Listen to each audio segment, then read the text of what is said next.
everyone, welcome back to Corporate Decoder. Today we're diving into a filing from Crinetics Pharmaceuticals. It's got a little bit of everything, like a soap opera. We have someone leaving, someone staying, and of course some behind the scenes deals.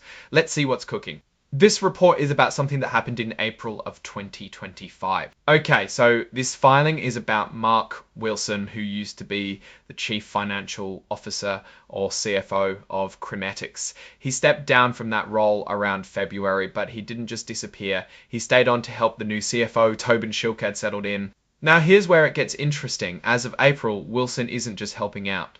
He's officially an independent consultant for Crinetics.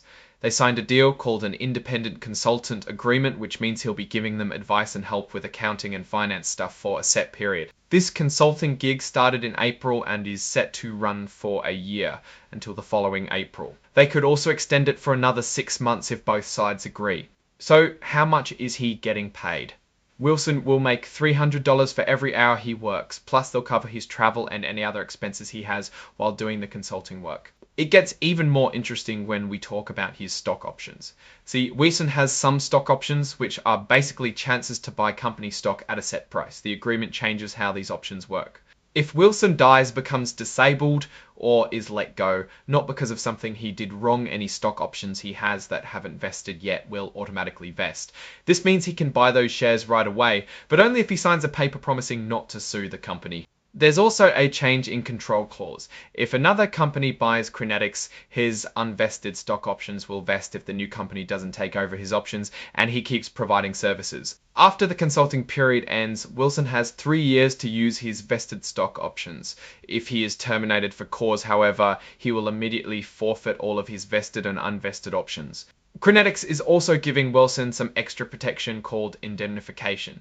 This means if someone sues him because of his work with the company, Crinetics will cover his legal costs. Finally, Wilson has agreed to release all claims he has against Crinetics as a part of the agreement. If you want all the nitty-gritty details, you can find the full agreement attached as an exhibit to this filing.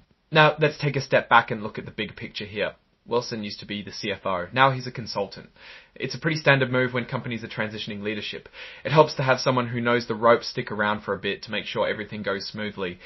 But there could be more to it. Sometimes these consulting gigs are a way to keep someone happy and prevent them from going to a competitor.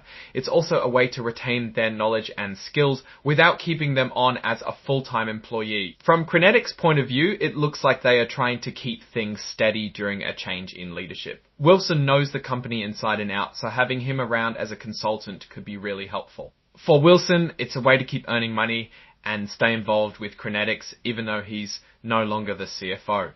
The stock options deal is also pretty sweet, giving him some potential upside if the company does well. One thing to keep in mind is the risks. Consulting agreements can sometimes be a bit of a grey area. If Wilson is too involved in the company's day-to-day decisions, it could raise questions about whether he's really an independent consultant or more like an employee. Overall, this seems like a pretty standard arrangement. A former executive steps down, stays on as a consultant to help with the transition, and gets some perks along the way. But it's always worth digging a little deeper to see if there's more to the story. So, what's my take? Crinetics seems to be handling this transition smoothly. They're keeping Wilson's expertise on hand while giving the new CFO a chance to settle in. The consulting agreement looks like a win-win for both sides, but it's always important to keep an eye on those potential risks. That's all for today's Corporate Decoder. If you found this breakdown helpful, don't forget to like, comment and subscribe. Let me know in the comments what filings you want me to decode next. Until next time, stay informed and keep decoding.